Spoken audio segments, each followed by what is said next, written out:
हाय लोगोफोर, जोङो दिनैहाय सोलोंगोन जाहैबाय इसोरा मानसि हारिखौ दासिमबो अनो। जोङो बे बाथ्रानि बे आयदाखौ लानानै जोङो दिनै सोलोंलायगोन। माबाफोर गोरोन्थि जायोब्ला अन्नानै नोंथांमोना आंखौ निमाहा खालाम। आंबो मानसि हिसाबै गोबांथार गोरोन्थि राव बुंब्रोयो, बेनिखायनो नोंथांमोनाव गिबियावनो निमाहा बिग्रोनाय थाबाय। नोंथांमोना भिडिअखौ नायनानै मोजां मोनोब्ला लास्टआवहाय लाइक आरो शेयार खालामनो दाबाव, आरो खाथियाव थानाय साबस्क्राइबखौबो नोंथांमोना साबस्क्राइब खालामनानै लानो हागोन, आरो खाथियाव थानाय बेलनि आइकनखौबो नोंथांमोना दाबायनानै लानो हागोन, जाहाथे आङो जेब्ला गिबि इसोरनि रावखौ आपल'ड खालामो अब्लानो नोंथांमोननि खाथियाव मोनहैनो हानाय बायदि।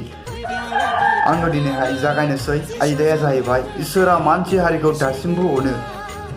आङो आंनि रावजों बुंनाय नङा, बाइबेलनिफ्राय लिरखाजानाय मोनसे बिजाबनिफ्राय आङो बुंनो आखायाव लादों। आङो फरायग्रोनानै लानो। इसोरा बेबायदि बुंबाय, आं अननायजों गोबाव जोथोन लाबोबाय, बिसाफ्रा आंनि बेरेखा बिग्रायबाय। मासे जुनार गराय एबा मोसौआबो गावनि बिगोमानि जोथोन लानायखौ बावा, नाथाय आं दानाय मानसिफ्रा आंखौ बावगारबाय। बेसे दुखुनांथावना लोगोफोर, बे बाइबेलनि बोखांजानाय सिरिफ्रा। दुखु मोनोना लोगोफोर? जोङो खोनासंनानै नोंथांमोना मोजां मोनदोंब्ला शेयार खालामथार। इसोरा गाव दानाय मानसि हारिखौ दानानै इसोरा दुखु मोनदों होननानै बेयाव फोरमायदों। जोंखौहाय मानसि हारिखौ बेयाव जिब जुनारनिख्रुइबो नेग्लेक्ट एबा गाहायाव दोनसिनदों। इसोर सोरजिनाय जिब जुनारा मानसि हारिनि राव एबा खोथाफोरखौहाय गोबां मानिनानै सोलियो। जों मानसि हारिया नाथाय इसोरनि रावफोरखौ जोङो नैबे बिखायाव दोननानै मानिनानै लानो हाया। मानो होनोब्ला जोंनियावहाय संसारनि रंजानाय, संसारनि गांनाय उखैनायखौ जोङो सैसोनो हायैलाय एबा लाथाबनो हायैलाय, जोङो लुबैनायखौ लाथाबनो हायैखाय जोङो इसोरनिफ्राय जानगारनि सायाव जानगार जालांनो हमबाय। इसोरा जोंखौ दुखु मोनो। जोङो जेब्ला इसोरनि रायजोआव, आङो बेखौनो सोंबावदों, जेब्ला जों बर'दिन सम नालाय, बेनिखायनो बर'दिनखौबो एसे लाफानोसै। जोंनि मण्डलिफ्राव 25नि खृष्टानफोरबो गोबां दङ, डिसेम्बरनि खृष्टानफोर गोबां दङ। जेब्ला जोंनि 25 डिसेम्बर जायो अब्ला गिर्जायाव जायगाखौनो मोनलायलाया जिरायनो, आरो जोंनि माखासे थांखांनाय दिनफोरावहाय जेब्ला जोङो डिसेम्बर बायखांनानै गिर्जा जायोब्ला जोंनि गिर्जाफ्रावहाय मानसिफ्रा बेन्चफ्रावहाय एबा चेयारफ्रावहाय जों गेजेरसिमानो जाया। जेब्ला 25 डिसेम्बरनि खृष्टानफ्रा 25 डिसेम्बरावहाय जोङो बाख्नायनाय सिबिनाय समावहाय, इसोरखौ रंजानाय समावहाय, जिसुखौ बरायनाय समावहाय, मानो गोबांथार इसोरखौ बाख्नायग्रा ओंखारो? मा नोंथांमोना इसोरखौहाय गोसो गोरबोजों अना नामा? मा नोंथांमोना जिसुखौहाय गावनि आंगोनि होननानै बोजबनानै लानो साना? नोंथांमोना जानांगौ जानाय लोंनायनि थाखायसो 25 डिसेम्बरखौहाय फालियो। जिसुनि बार्थडेखौ नोंथांमोना सोरबा सोरबा जानो हागौ जानाय लोंनायनि थाखायसो, गाननाय जोमनायनि थाखायसो डिसेम्बरखौ खुङो। नाथाय जोंनि डिसेम्बरखौ खुंनायनि मेन आयदायानो जाहैबाय जोङो 25 डिसेम्बराव गावनि गोसो गोरबो सिङाव जिसु ख्रिस्ट'खौ माबोरैहाय वेलकाम खालामनो हागोन एबा बरायनानै लानो हागोन।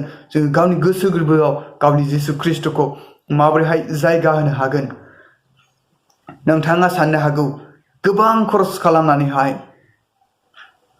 ख्रिस्टमासनि थाखाय नोंथाङा न'फ्राव साजायदों जानो हागौ, गोबां दामि दामि नोंथाङा ड्रेस बायदों जानो हागौ, नाथाय नोंथांनियाव फोरबु जिसुखौ अननो हानाय, नाजावनो हानाय, वेलकाम खालामनो हानाय गोसोआ नोंनियाव एक्सेप्ट खालामनो हानाय, जिसुखौहाय एक्सेप्ट खालामनो हानाय गोसोआ नोंनियाव गैयाब्ला, नोंथांनि रां गारनानै नोंथांनि समायना रमायना साजायनाय बैफोर धोन दौलतजों लुजानाय एबा खुंजानाय ख्रिस्टमासआ, जिसुनि बार्थडेआ नोंथांनि थाखाय नामुमकिन जानो हागौ।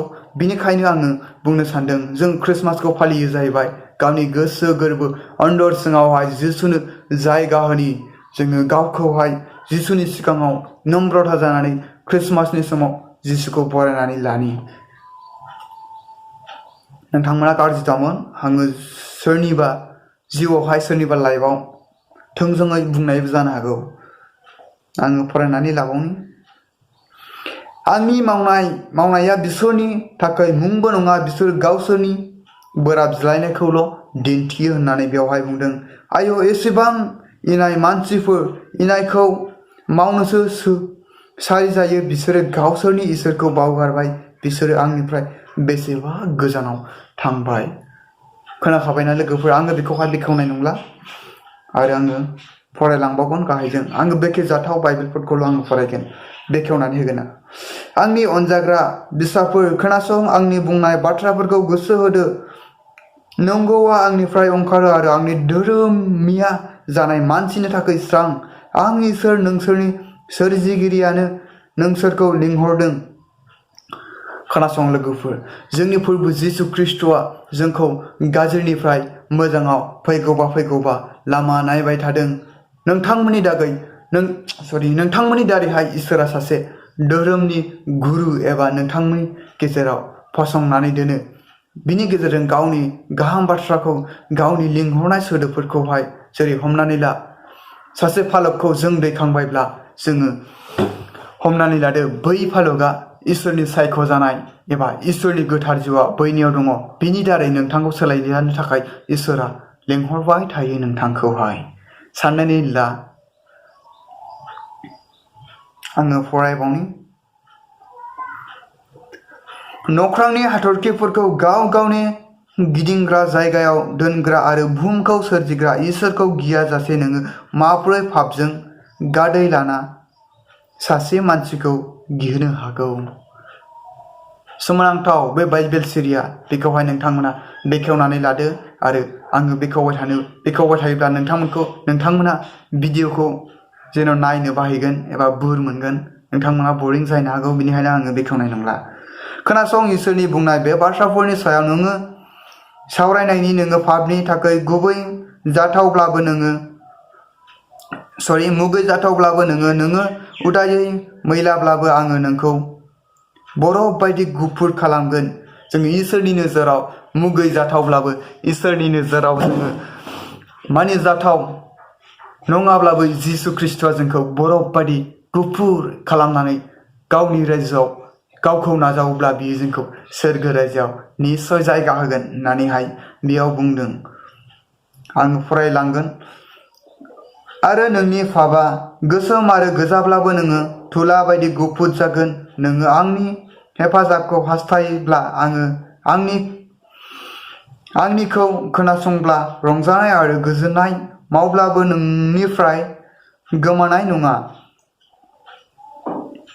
नंगौआ आंनि मुंजोंल' नोंनि पापफ्रा खोमोर जागोन आरो माब्लाबाबो गोसोखां जाबावनाय नङा। जोङो जिसुखौ नाजावनानै इसोरनि नोजोराव पापफोरखौ सिमान लायोब्ला जिसुआ जोंखौ तुला बायदि गुफुर खालामनानै होगोन होननानै बुंदों। जोङो जिसुखौ नाजावोब्ला बेयावहाय ओरैबायदि बुंदों नंगौआ आंनि मुंजोंल' नोंनि पापफ्रा खोमोर जागोन आरो माब्लाबाबो गोसोखां जाबावनाय नङा। जिसुनि मुंजोंल' पापआ खोमोर जागोन होननानैहाय बेयाव बुंदों। जिसुनि मुंजोंल' पापखौ सुनो हायो होननानै बेयाव बुंदों आरो जिसुनि मुंजोंल' जोङो पापखौ निमाहा मोननो हागोन होननानै बुंदों। जेब्ला जिसुखौ नोङो गोरबोआव नाजावनानै निमाहा बियोब्ला नोङो पापखौ निस्सय निमाहा मोनगोन होननानै बुंदों आरो नोंनि पापफोरखौ नोङो निमाहा बियोब्ला माब्लाबाबो नोंनि पापफोरखौहाय बेयावहाय गोसोखांबावनाय नङा होननानै जिसुआ बुंदों। दान्दिसे सम आङो पापनि सोमोन्दै ससे बुंनो सानदों। जानांगौ नोंथाङा पापखौ गिदिर फिसा दं होननानै दासिमबो फोथायो। फर एग्जाम्पल हमनानै ला मुसुखाखौ खुलुमनाय, जिनाहारि खालामनाय, सिखाव खावनाय, मानसि सिथारनाय, नंखाय साखि गसंनाय, गुबुननि मुवाफोरखौ लुबैनाय बैफोरनि पापआ गासिबो समान। नंखाय रायनाय बैफोरनि पापआ गासिबो समान। सोरखौबा मुगैनाय बैफोरनि पापआ गासिबो समान। पापआ इसोरनि नोजोराव उन्दै गेदेर थाया होननानै जोङो साननानै ला एबा बाइबेलावबो दङ बियो पापआ उन्दै गेदेर थाया। नोङो सानदों जानांगौ जिनाहारि खालामनाय सिखाव खावनाय बैफोरनि पापआ आलादा आलादा साजाफोर जानो हागौ आरो आलादा आलादा बैफोरनि पापआ गिलिर अजन दं जानो हागौ सानदों। नोंथाङा जानांगौ बिदि सानदोंब्ला दिनैनिफ्राय बिदि दासान पापआ उन्दै गेदेर थाया। इसोरनि नोजोराव मानसिनि नोजोराव उन्दै गेदेर थानो हागौ नाथाय इसोरनि नोजोराव पापआ उन्दै गेदेर जानो हाया। सिखाव खावनाय मानसि सिथारनाय जिनाहारि खालामनाय मुसुखाखौ खुलुमनाय गासिबो इसोरनि नोजोराव समान। बाय लोगोफोर एसेनोसै भिडिअखौ मोजां मोनदोंब्ला शेयार खालामनो दाबाव जाहाथे जोङो इसोरनि रायजोनि थाखाय गोजौसिन साबसिनै इसोरनि बाथ्राफोरखौ बुंनो हायो नोंथांमोननि दारैहाय। आङो बेखौनो मिजिंथिनानै एसेयावनो दोनथ'नाय जाबाय। Thank you for वाचिं।